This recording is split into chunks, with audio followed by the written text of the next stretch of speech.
दूध और गोश्त की पैदावार को बढ़ाने के साथ साथ जानवरों के तमाम मसाइल का वाहिद हल सिर्फ और सिर्फ इंडस वंडा है। अगर आप भी कैटल फार्मिंग में एक नया पोटेंशियल चाहते हैं तो आज से ही अपने जानवरों को इंडस वंडा इस्तेमाल करवाएं। दूध और गोश्त की पैदावार को 100% तक बढ़ाएं। गर्मी और सर्दी दोनों मौसमों में यकसा मुफीद पाकिस्तान का पहला मेडिकेटेड वंडा इंडस वंडा अपने जानवरों को इस्तेमाल करवाएं।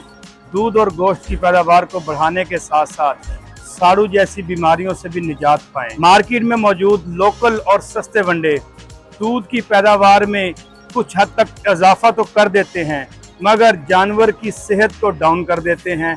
इसीलिए हमेशा इंडस वंडा इस्तेमाल करवाएं ताकि दूध और गोश्त की पैदावार बढ़ने के साथ साथ इनकी सेहत भी अच्छी रह सके। सस्ते और गैर मेयारी वंडे से जान छुड़ाएं और हमेशा बैनुल-अक़वामी मेयार का इंडस वंडा अपने जानवरों को इस्तेमाल करवाएं ताकि दूध और गोश्त की पैदावार को बढ़ाने के साथ साथ इनकी सेहत में भी इजाफा हो। इसीलिए तो हम कहते हैं कि तमाम मसाइल का वाहिद हल इंडस वंडा। गाय कहती है मुझे इंडस वंडा दो।